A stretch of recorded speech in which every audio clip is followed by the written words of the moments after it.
Voici quelques rappels pour entrer rapidement dans l'utilisation de Logic Pro X. Donc nous ouvrons un projet vide. Instrument logiciel. Par défaut, c'est un piano électrique, Fender Rhodes. Configurons l'enregistrement. Fichier, réglage projet, général. Ici, vous avez un ensemble de réglages possibles. Prenons l'enregistrement. Nous garderons une mesure de décompte avant l'enregistrement. Et nous allons prendre l'option ici de créer des pistes et désactiver le son lors de l'enregistrement en boucle. Ce qui veut dire que nous allons avoir plusieurs pistes qui se superposent après l'enregistrement. Voilà, mettons en boucle les 4 premières mesures et enregistrons un accompagnement de type piano sur 2 accords, Do majeur, Fa majeur.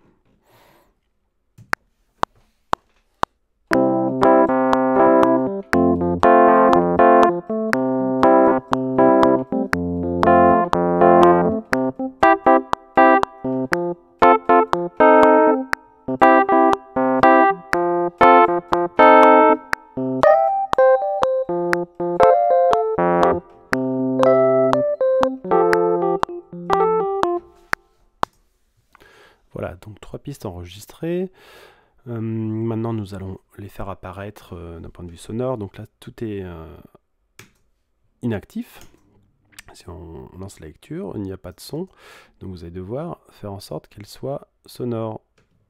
Cliquez ici sur Mute. Et vous pouvez sélectionner l'une des pistes pour l'écouter. Donc voilà.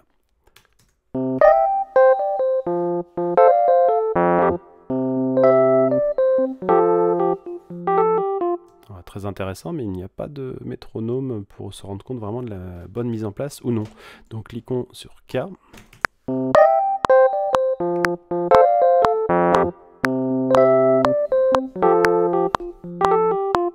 Bon, sur la mise en place, c'est pas mal, mais il y a des petites notes qui vont pas. Écoutons celui-ci.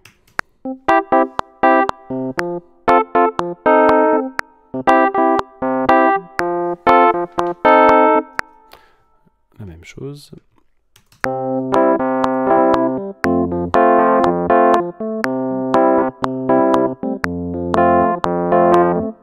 Très bien, nous allons travailler sur cet extrait qui me semble plus intéressant. Effaçons les choses qui ne sont plus utiles. Ah, petite erreur de ma part.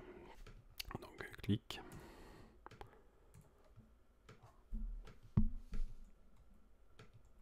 Voilà. Voilà ce qui a été enregistré. Et donc, en double-cliquant, nous allons rentrer dans une fenêtre qui permet l'édition un peu plus fine de l'enregistrement. Donc là, on peut voir que les événements commencent avant la première mesure, ce qui fait que c'est pas bien en place. Donc je vais sélectionner tous les événements de façon à les quantifier, les régler dans le temps. Voilà, je vais choisir ici la quantification à la croche. Donc ça va être un huitième de note. Et voilà, tous les événements ici apparaissent donc rapprochés, calés sur la croche la plus proche. Voyons voir ce que cela donne.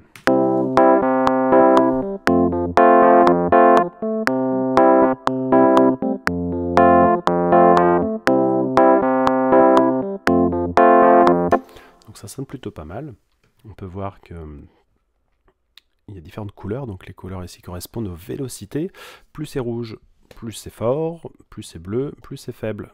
Donc voilà, pour voir qu'on a un jeu assez dynamique, finalement assez expressif, ce qui est plutôt intéressant pour ce type d'accompagnement. Alors, ce que je vais faire quand même, c'est que je vais vous montrer comment faire en sorte de pouvoir changer l'intention du jeu avec la vélocité. Donc on sélectionne tous les événements, voilà. On va prendre l'outil vélocité et je vais régler tous les événements vers des intensités plus faibles. On peut voir ici que je plafonne un petit peu, je ne peux pas aller trop loin. Pourquoi? C'est parce que je suis arrivé à la limite ici avec cet événement-là. Alors déjà qu'il était bleu, on ne l'entendait pas. à l'origine, donc on va pouvoir certainement le supprimer sans regret. On resélectionne tous les événements, vélocité, et là on va pouvoir avoir quelque chose de très différent. Un caractère un peu plus intime. A l'inverse, on peut aller chercher des notes beaucoup plus dynamiques, un jeu plus sonore.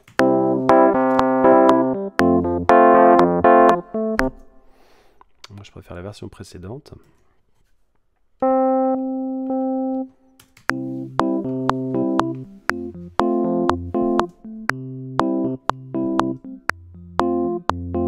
Alors là, certains événements ne sonnent plus du tout. Donc on va pouvoir les utiliser, les changer plutôt individuellement. Voilà, là c'est sonore. Vous entendez au passage le résultat au fur et à mesure. Voilà.